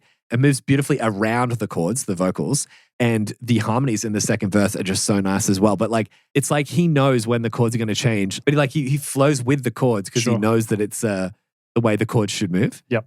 But the most interesting part of this is when I watched the video clip of this. I thought when I first heard it that the in the verses is some kind of synth line. Like it didn't sound like a guitar. Oh yeah. And then when I saw the music video and they're performing and he does the sideways finger thing with the thing, I was like, that's cringe when I first saw it. Really? Because I was like, I thought he was trying to be like, because there's a part here and I don't want to not play anything, I'll act like I'm playing it on guitar. And that was the biggest 180 maybe ever in my life is when I found out that's how you do that sound on the guitar. And I picked up my guitar and figured it out. I went, he's a genius. That's not him. I thought, you know what I mean? Like just being like, oh, there's a synth line there, but I'll pretend that I'm like doing some cool thing with my guitar. Because I just didn't believe it was guitar. Yeah. And then seeing how that sound works perfect. How do you come up with that? Finger over the top of the 12th fret and it's just that 7th and 5th fret kind of movement. Yeah. And it just makes Is his finger over the 12th fret? I think it's over the 12th fret. Yeah. It's over the harmonics at the top and he goes, okay. But whatever it is, but still just holding your right hand over the harmonics and hammer-ons and pull-offs. It's like, it was amazing. And everyone just wanted to learn that. Yeah. And it blew my mind. But at first I thought he was just trying to cover for a synth line. And I'm so wrong. I'm so sorry for being so, but I'm so happy to be so wrong. Oh, do you remember when they played this song on Conan O'Brien? It's a really cool performance. I've watched that a few times. One of the funniest things on that clip is after they finish playing, Conan comes out, who is like 6'5", and they're all nowhere near that height. Yeah. And they're all around the same height. And Conan just looks like a giant. Comes out, shakes all their hands, and he's like this much taller than them. And I remember I showed it to my cousin, and he was like, how small are they? Because Conan doesn't look like he's too big, but then you find out Conan's like 6'5" or something like that. He's quite tall. But I don't know how tall the used are, but like he looked like a giant next to him. I found that so funny. Alrighty, so a box full of sharp objects. I said great. Really? Yeah. That's a surprise. I thought this was an easy crown. This is a crown for me. Okay. Well, my take is I know everyone loves this song. Yeah. And I think it's a great song, but it's never one of my favorites. All right. I've been there before where I've said that in the book club. I know that people love this song, but it's just not as much for me. Yeah. So I said still to this day, one of the most interesting chord sounds in a song ever. Especially in the genre. I've like the way it goes, dan, dan, dan, dan, dan, dan, dan. I still like, I'm like, it's so brilliant sounding, like in the literal sense of brilliance. Like there's so much sparkle and light to it when those chords are so nice. And they do that. I think they might open with that at the whatever DVD they was talking about before at Henry Fonda Theatre. Maybe Memories. That's it. Yep. When they do it there, it's so brilliant and beautiful. It's such a big open sound. It's like, it's so interesting. It's almost like they have a second vocalist. Oh, they do. The guitarist sings, but like an actual other vocalist through the guitar itself because the chords sing so much. So it's like masterful, like master level chord knowledge, like to know how to move the chords and fill the sound so much. It's not just power chords. He knows what he's doing with the guitar. It's still interesting though that they didn't ever try and get in a guitarist to play more traditional lead type parts. Yeah. They were just kind of like, no, this works for our sound. We don't need. Yeah, they're just happy with what they had. I said it's an incredible display of Bert singing in this song and screaming and moving between the two.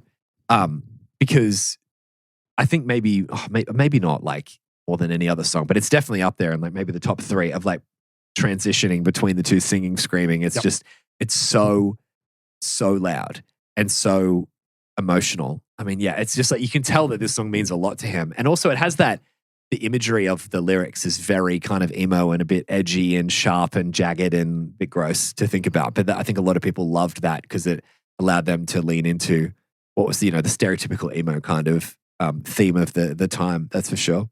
Has one of my favorite lyrics on the album where he says, "Today I fell and felt better. Just knowing this matters. I just feel stronger and sharper." Such an interesting lyric. Yeah. Like about kind of like accepting kind of like your mistakes or embracing your like situation and like just being able to embrace it kind of makes you feel more comfortable and allows you to move forward. How nihilistic, where it's like things are, what does he say? Just being stoked that things are always going to get better or always going to get worse. And that's such a great thing. Like it's just... That's funny. I think the only part of this song, the only part of the album that I think is a little bit like of the era and a little bit cringy, if I have to be nitpicky, is when he says, "Do you want a song of glory?" Well, I'm screaming at you. Like, yeah, it's just, it feels like that emo kind of like, that was very of the era. That was a bit like, that doesn't age as well. But still, at the time, that was the anthem everyone wanted. But there was too many like amateur bands that did the whole like, yes, I'm your worst nightmare. Yeah. And at least with this album, that kind of moment is pretty few and far between, whereas there were bands that kind of like shaped their entire sound. That's right. So if you just touch on that, I mean, this is obviously where they've heard that and went, that's a cool part. We want to put that in like every one of our songs, like every amateur band like that. Okay, Blue and Yellow. I gave this one a crown. I said Flame. I thought you might. Yeah. That's cool. One of my all-time favorite songs. Yeah, I think we've talked about this throughout our lives that you like this song. I'm glad you remember. I do, yeah. What a vocal performance. Yes. And like this, one of the best examples of his range. Like there's like that soft falsetto. There's melodic vocals that are like big, and then you've got screaming. Like it's just his ability to kind of just like move back and forth between them. We get it, Bert. You're an amazing singer. You don't have to show off showing so much. off. Yeah, exactly. You're better than like every other singer out there in each category. You know what I mean? Like, he's like the his stats are all at 100%. Yeah. If it was a video game. So it's an incredible display of chord movement, again, specifically here. And I pointed to the part where he says, "We're never going to find it if you're looking for it. It won't come your way. Well, you never find it if you're looking for it." The way the chords move under that, it's like he's kind of sitting on a similar melody, but the way the chords move under it, it sounds like the melody's lifting way higher than it is to get it to the chorus. Yeah. It's a beautiful song that shows that they're way more than just a screamo band. Like, yes. Yeah. They've touched on lighter sounds throughout the like earlier part of the album. But this definitely shows that they are actually good. They're not just putting in like soft parts to add contrast. They could be a softer band if they wanted to be and still be brilliant. And that's the thing. There'd be bands like hardcore bands that might throw in an acoustic ballady type song. That's not what this is. This is far more sophisticated. Exactly. And it's so intentional too. It's like showing that they actually wanted this, not they need a soft section to add contrast to their other stuff.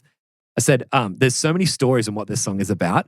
When I was looking at doing my own DYOR, doing my own research, right? On and I was looking at, sometimes I ask ChatGPT, do you know any interesting facts about this album? And I double check them because sometimes I just make it up.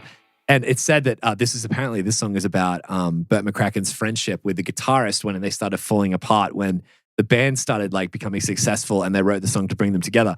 Then on the side of here, it's just like him saying, Burt McCracken told Revolver magazine, I've told so many people that I wrote this song about them. It's pretty funny. Yeah. So that could just be one of the many stories. It's like, Yeah. imagine just the guitarist being like, bro, you don't care about me. It's like, did I not? I wrote Blue and Yellow about you, man. He's like, don't start. He told that person, he told that person, he told that person. That's funny. But his actual story about what he wrote the song about is pretty crazy. Like the fact that like they're in the middle of recording their album and he just ups and leaves for 2 weeks. Yeah. Sounds like John Feldman wasn't thoroughly impressed with that either. Because I think he was perhaps going through a period where he was relapsing a bit as well. Oh, yeah, sure. Yeah. That's the hard part though, is like, as I said, a lot of really moving art comes from tragedy and suffering. Yes. And it's not normally a linear journey. So usually have people that Sure. fall into drugs and stuff. Same with Spencer from Under Oath. Like he said how challenging that was to be the frontman of a Christian band and have so many people never want to help him whenever he had problems with drugs again. Like, but they were fine to support him when he wasn't. You know, that is interesting. They're actually sad that people have to go through that. Alrighty, so greener with the scenery. I like the emphasis on greener. Yeah. Greener With the scenery. I gave this a good. Okay, I give this a great. Okay. I said, it's an interesting sound and chords once again. It's like totally different. It's almost like Eastern-esque in a weird way. A little bit. Yeah, not fully, just a little The way bit. the guitar works in that intro. Yeah, Yes. and the way that and that carries through to the verse. I said it's brought together by Bert's vocal work and knowledge of melody movement. You can tell he just knows how to move the melody around the song. Some singers just kind of sit in their own lane and just go, I want to sing it like this, and the band either doesn't keep up and it sounds not as good as it could, or they have to work around him. It's like, I don't know how they've worked it, but he just knows how to move with the chords. It doesn't sound like he's just singing and the band trying to figure that out. Yeah, I totally agree with that. I've written down, really like the way the vocals move over the chords in the chorus. Yeah, I said strings are a nice touch in the second verse as well. Yeah. It's cool that they're bringing in orchestral sounds and that type of thing. I think they, that was like actual, like they did that live, I think, when they were in London. Oh, wow. Okay, that's awesome. I said, I like how the chorus sits on the chord for a full bar before the round we go lyrics come in. Like it just sits on the dan, dan, dan, and around we go, around we go. That's just so cool. You think that they might want to bring the chorus in straight away, but just sitting on that chord adds that breathing space that it needs. This is the song I was saying that there's a lot of trauma in the bridge when he's just screaming. Yes. It's kind of uncomfortable to listen to. Is this the one where they were just like throwing pots at him in the kitchen? That's right. That was in the DVD, wasn't it? Yeah. That they were just like throwing stuff at him while he was recording. That's so... Back when I first heard that, I was like, yeah, that's cool. And now I'm just like, man, has he not been through enough? Like, and you want to like bring his trauma out by like throwing shit at him while he's like screaming as hard as he can? It is a little bit exploitative now, isn't it? Yeah. Guessing he told them to do it. Oh, of course. But like how much are you saying that every decision he made was in his best interest? You know what I mean? Like, especially back then. Yeah. I mean, we all did like stuff like that when we were younger, being like, I deserve this. Like, throw it at me. Like, or something like that. I don't know. It's just looking back now. I just hope he's in a good place. It shows the quality of this album that this is essentially a filler track. Yeah. And it's still good. Like you said it great. I've said it good. It's so well written. Yeah. But that part in the bridge, the trauma screaming, as we'll call it, did you notice that when he sings the chorus, he sings it pretty clean? A little bit of grit to his voice, but fairly clean, we'll say. But as soon as after he does that crazy screaming, when he comes back in, he sings the chorus a little bit. He goes, round we go, circles. Yeah. And he does that a little bit more and keeps bringing the screams back in because he's already brought it in the bridge. It would be too weird if they just went back to clean sing. So I don't know whose idea that was, but that's the knowledge of like, if you're introducing an idea, don't just remove it unless you're intentionally changing all the music around it so it's a dramatic change. They just slowly change it. I'm like, that's why this is like masterful kind of writing and like it's clever. Wouldn't be surprised if Feldman had a bit of a role in that. Yeah. This just goes to show, I mean, I'd love to hear the demos of this, to hear. Obviously, there was a lot of talent there already. Oh, yeah, 100%. Yeah. 100%. But I want to know, I know that John Feldman is like a producing genius. So I'd love to hear what ideas that he had. Okay, we've got to get someone on the book club and get to the bottom of how different the albums were for producers. Imagine just getting John Feldman on. I thought that during the week. I was He's like, we should have got Feldman to do. Like, he obviously loves this album. Yeah. But also being like, we're doing a Goldfinger album? No, we want your opinion on the used self-titled album. Noise and Kisses. All right, I give this one a great. Okay, I said good. Okay. I forgot about this song altogether till like hearing this, but it's when he goes, I'm jaded now. I was like, I was like, that just took me straight back to being a teenager. I like kind of forgot about that song, like kind of altogether. I said, we need a draft of songs that explode with an upper octave chorus, you know, where they sing it low and then they go into a big one. Do you know another one that would be on that draft? Number 5 with a Bullet by Take Back Sunday. Oh. Just so you know. Sing it so much in high school. Tell you what, if I didn't get that song in that draft, I'd be heartbroken. That's ambitious though, because that's in A, I think. And then he goes up the Take octave. Back Sunday one. Yeah. And D going up the octave is quite high for a lot of singers. How do you think that one goes live for Adam Lazar? I think it just stays off the set list, to be honest. But I used to love that song. I know. It's. I can't wait to do Where You Want to Be. It's like one of my favorite songs ever. I assume so. Favorite albums ever. I used to say it was my favorite album ever, but now the book club's here to prove that right or wrong. Yeah. Well, there you go, people. Stay tuned. You got to find who your actual favorite albums are. Yeah. It's not really pop punk though. Nah, maybe gotta wait for another Emo Takeover. Yeah. Or maybe every now and then, maybe people like this, and every like once a month, that's true. we could do an Emo Takeover. Yeah. Or once every 2 months. It's also not really emo either. Yeah, it's in the middle. It's adjacent. Yeah. Pop punk book and adjacent book club. I'll record a new intro. The part where he says that share with me because I need it right now. Let me see your insides or write me off because I'd rather stop now if you won't open up. I said emotion plus gross imagery equals emo love lyrics. Yeah, I don't love the lyrics. Yeah, it's very much like Census Fail did it too. It's like surgery kind of like actual gross, like almost horror lyrics. But the metaphor is just too like obvious. Yeah, I agree. It's not subtle enough. But at the end where he says tears me up, it reminds me of makes me ill. Like it's interesting. It has that thing of like a single line of like this is how it makes me feel. Like he's writing like that in his lyrics. Yeah, okay. Yeah, there's a couple of points like that. This one, probably my least favorite song on the album. Right, okay. I still think it's great. I think it's a great indulgence, emo indulgence. I don't think it's a song that I'd like go back to want to listen to all the time, but when I had it on, like a little guilty pleasure. This is probably one of the more emo ones, like overly emotional. But it's so high, the singing that he does in the second chorus or whenever it was where he belts up the octave. Yeah. It reminds me of it's like Coheed and Cambria-esque. It's super high. Yes. Oh, maybe not quite that high, but it's.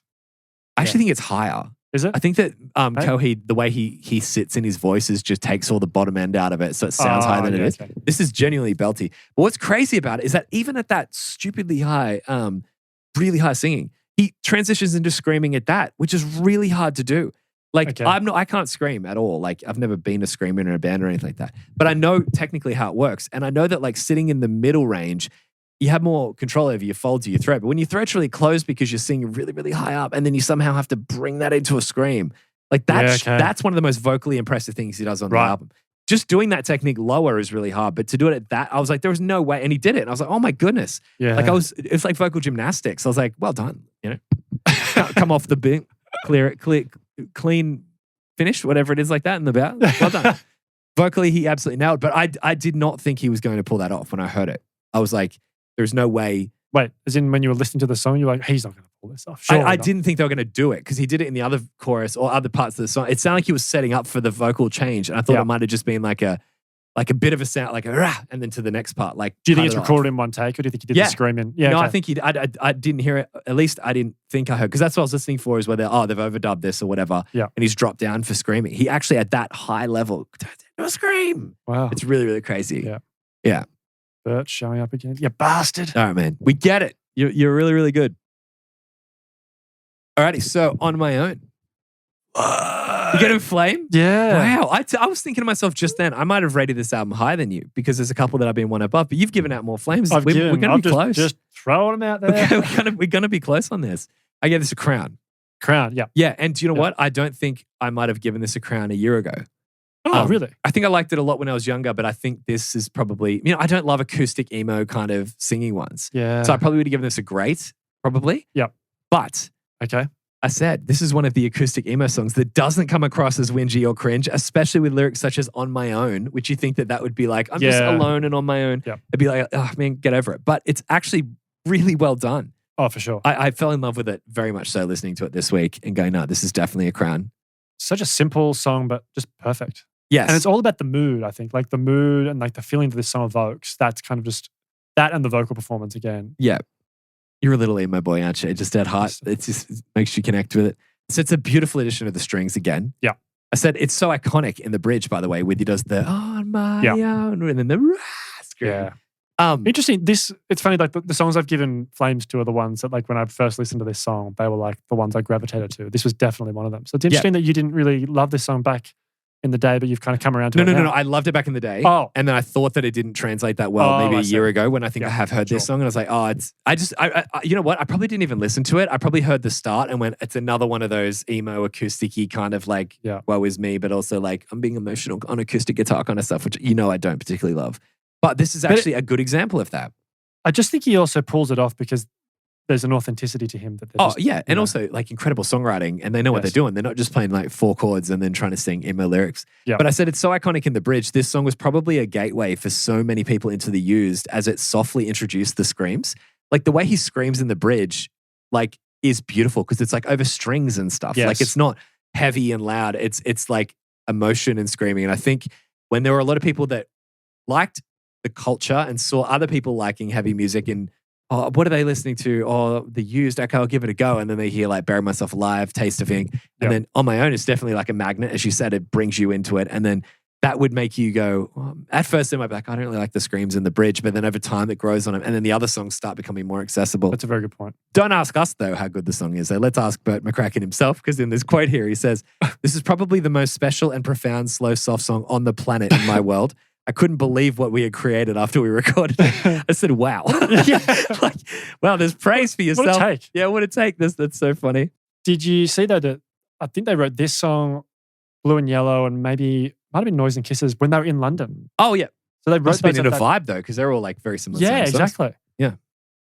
Okay, Pieces Mended. I gave this one a good. Oh, okay. Yeah. I said great. Okay. We might be bang on with the same rating. It'll be very close. It's going to be high. Yeah, definitely. Oh, definitely. It's all about the bridge on this song. Yeah. I would say this is a Michael Jackson bridge.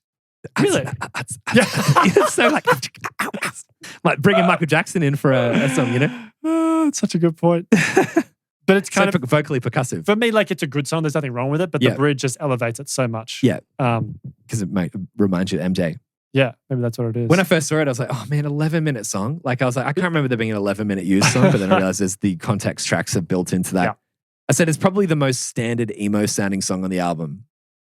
Yeah, okay. Yeah. I said it's still good, but yeah, it just reminds, it's very kind of like standard emo. It didn't have, the other songs have like that special X factor that is just like so beautiful in the chords or lyrics or the singing or something like that. Or just the musicality and the way they move. This just feels a little bit, not undercooked, but just like less skilled as the other songs. Still a good song. Like you had other songs like this, but they're good songs. But like, I don't know. I mean, the fact that neither of us have rated any of the songs on this album below a good is saying something. That's definitely saying something. I just think it's such a perfect way to, we often talk about like the way you end an album, like the way you kind of like wrap it all up. Yeah. I think this is a perfect way of doing that. Like it's so beautiful.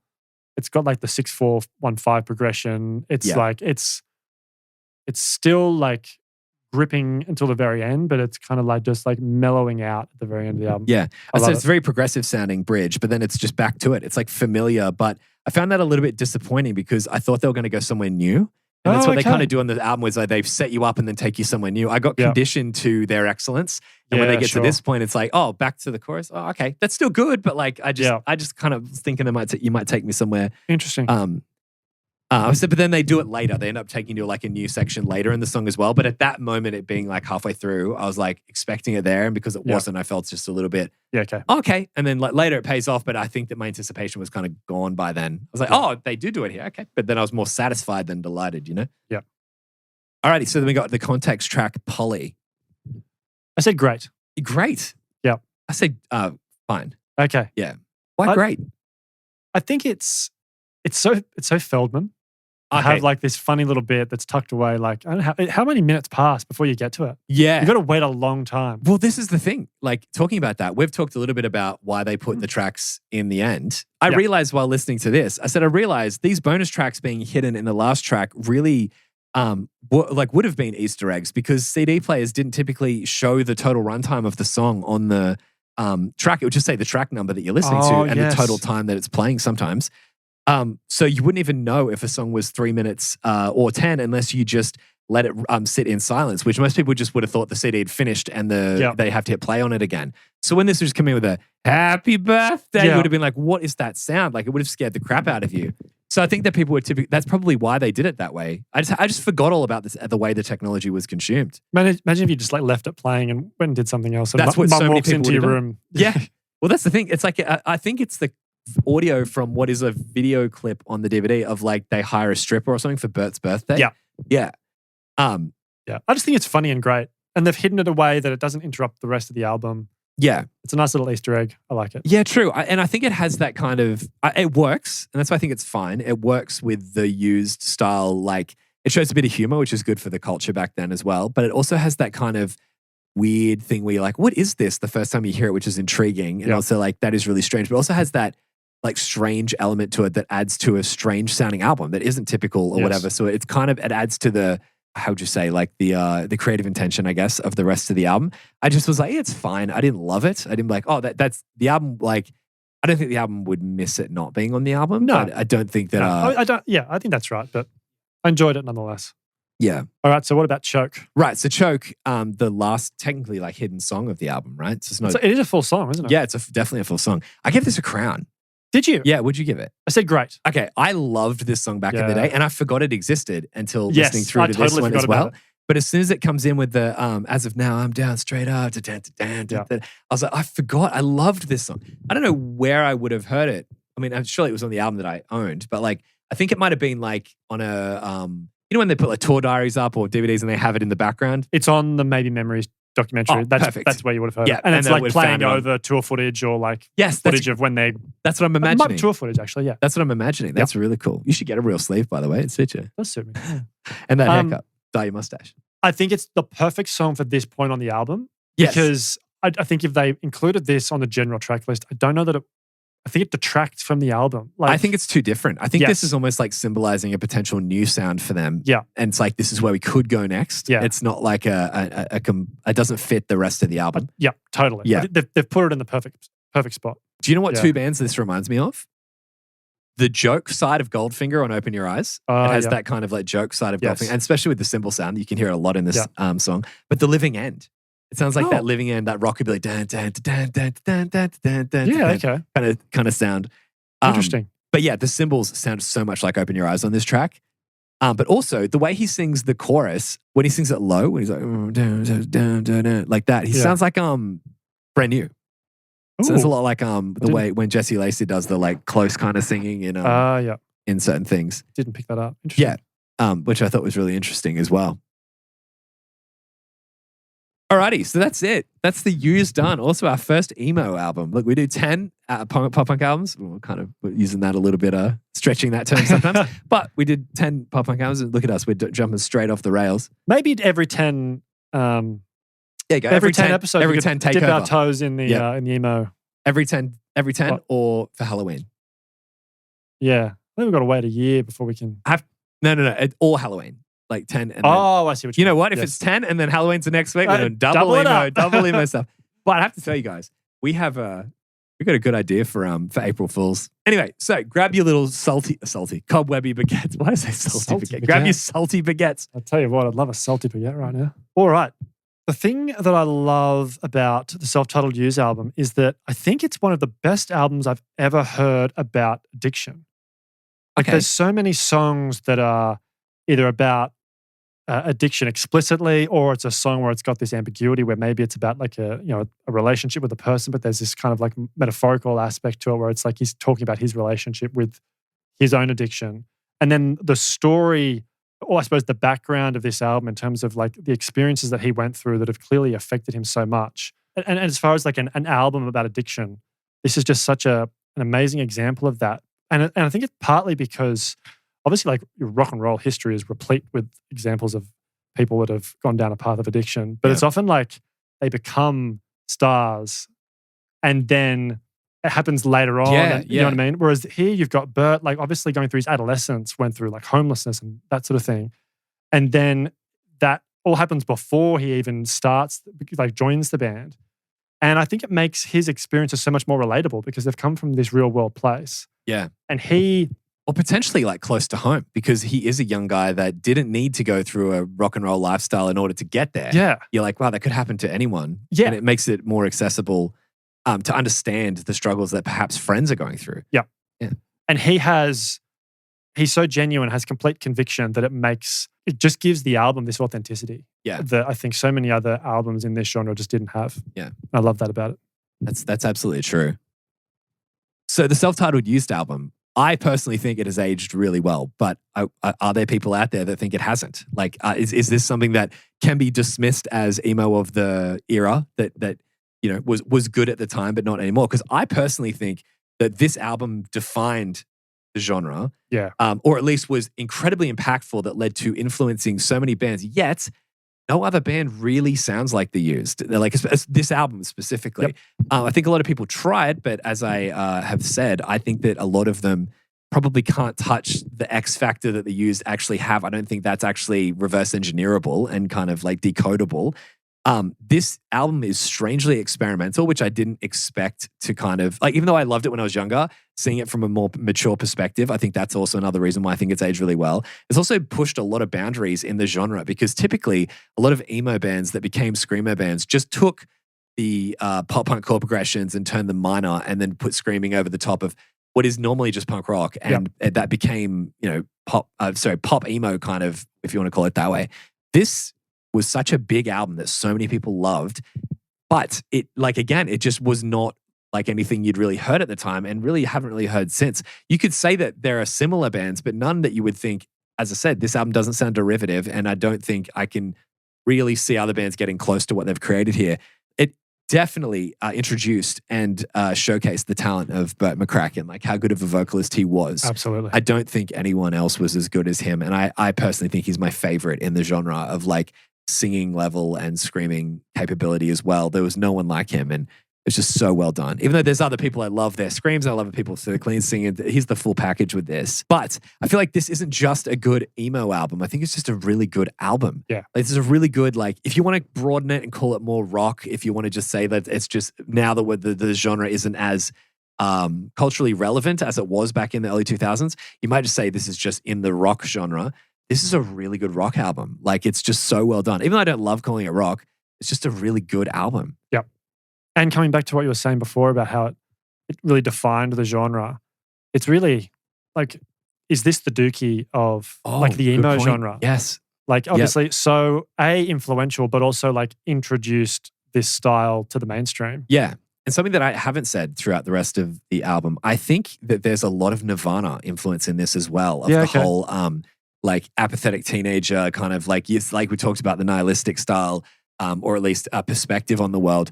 I think we seem to be for a pop punk, you know, centric show, we seem to be referencing the influence of Nirvana a lot. And it goes, I'm realizing more and more how damn influential Nirvana were. But I think maybe I would not be surprised if Burt McCracken was like, I really liked Nirvana, especially lyrically. And I feel like there's a lot of that same desolate kind of depressing kind of like joy sapped from a life kind of nihilism in this album. Righty. So these don't need to go on our whiteboards. In the blackboard for the Emo Book Club. But it's still interesting to see where it... where it would have been. Yep. So what did you end up rating this one? My average came out 5.5. Are you serious? Yeah. Mine's 5.5. I told you we'd be close. That's on the dot the same, even though That's impressive. We took different paths and we arrived at the same thing. We didn't have that many where our rating on individual songs was the same. That's right. How interesting. Yeah. I've always wondered, like, with ratings, when's the episode? Will we ever have an episode when we rate exactly the same? Yeah. You know?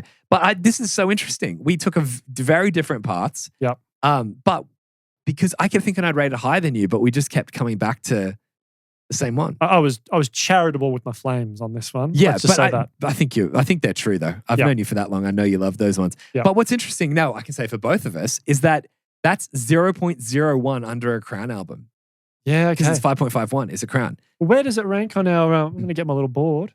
Yeah. So it's literally the highest grade you can get. If they just, in my opinion, I said, if they just removed that strip a bit, for me, it would have been a Crown album. So for me, it would have fallen equal third on my list. Oh, that's actually third for me as well. I can see my list over there. So it would have gone, Does This Look Infected at 5.92, Blink-182 at 5.73, and then The Used at 5.5. For me, it would have been Does this look infected? The war on errorism, and then tied with Pennybridge Pioneers. Wow. That's really How cool is impressive. that? That's so good. Now, So that's it. Thank you so much for checking in to the Emo Book Club Halloween special. What was that noise for? why did you do your noise? I was just jumping on your bandwagon. I was doing a radio voice. you Oh, know, right. And you just went, just static on the phone lines. Thank you so much for paying attention this vibes. And you know what? I need to start saying, for the people who actually watch through our whole episodes and listen all the way to the end, you know what I'm going to start calling them? The Quaffers or the Quaff Squad. You know what I mean? Yeah. Because if you know, you know. If you've been listening all the way to the end, you'd know exactly what that reference means. I've got a bone to pick with you over that. Don't try to redeem yourself. I need some 20-second therapy, I think. Oh, yeah, here we go. Okay.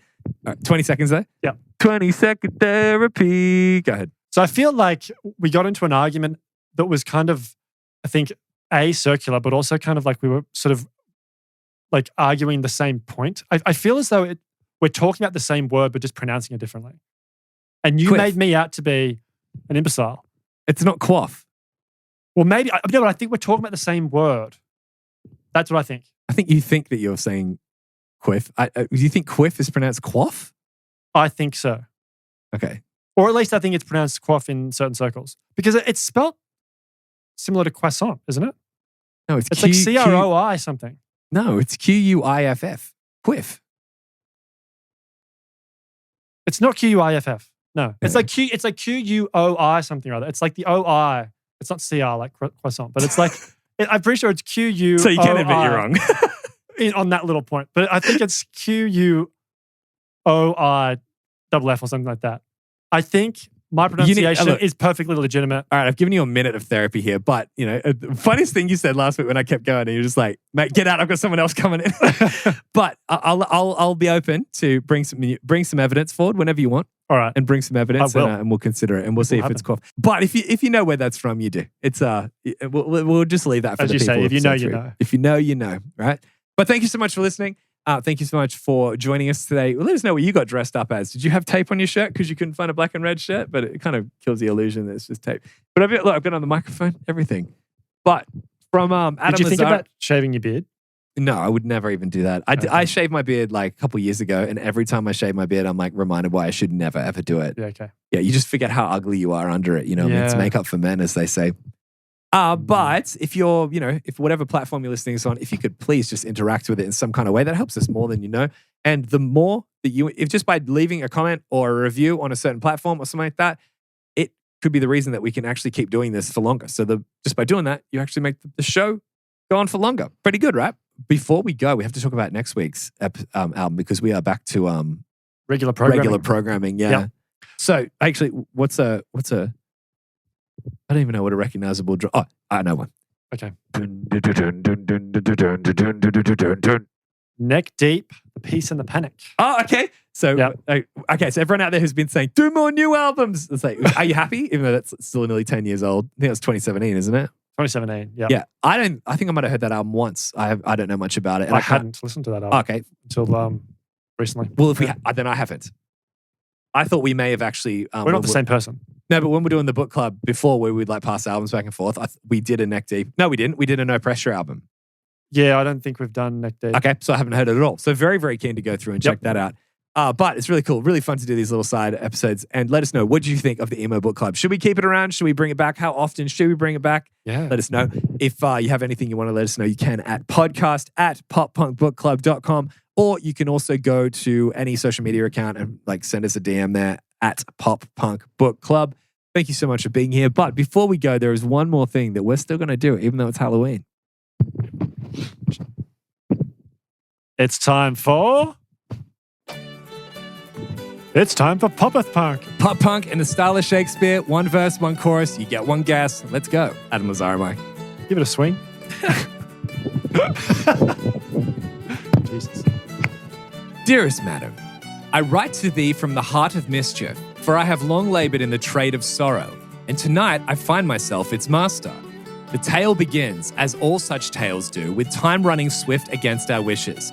She, of fair of form and cunning of intent, moved with the precision of a clock whose every tick foretold my undoing. I did believe him mine, yet she, bold as flame, claimed him with a kiss, and the sands turned once more. For many months I endured the ache of waiting. Oh, I'm trying to dodge the Shakespearean words and I can't say English words. The cruel theatre of patience. At last she loosened her grasp and he was freed. I could not dissemble. He was the only one I truly ever desired. In a fortnight our passions kindled and caught, and she, though, turned her ire upon me. I bore it with the widest smile a sinner ever wore. Though not that I boast, though heaven knows the temptation, I never meant to crow of triumph nor rob another's joy. Yet such theft, when done by fate's own hand, feels divine. Tell me, wouldst thou not have done the same hadst the moment been thine? God help me, the sweetness of victory is a dangerous wine, and I drink it gladly still. Thus I confess, not for pardon but for pleasure, for in truth it simply feels so good. Oh, man. I'm really happy with that one. Oh, I'm guessing the reference to pleasure at the end is not a pain for pleasure reference. No. Any thoughts straight away? There's the line about she moves was making me feel like senses fail. It's not emo themed, is it? It's a strange one to call in a genre. For some people, they may call it pop punk. One of the biggest hints, a girl dates a guy and then breaks up with him, and this person takes the guy. It's not Well done, fine sir. You've gotten it. Excellent. Good one. It is, isn't it a good one? That is a really that good is a really one. satisfying one. Of Yep. like, but you know what I mean? Some people might say that's pop punk. Some people might say it's emo. Yeah. It's a little bit in the middle. But how did you go? Let us know in the comments. Did you get it? Very, very satisfactory, sir. I'm satisfied. Excellent on thine repercussion of thine representation of thine Shakespearean self. Thank you so much for listening. We'll catch you guys next week.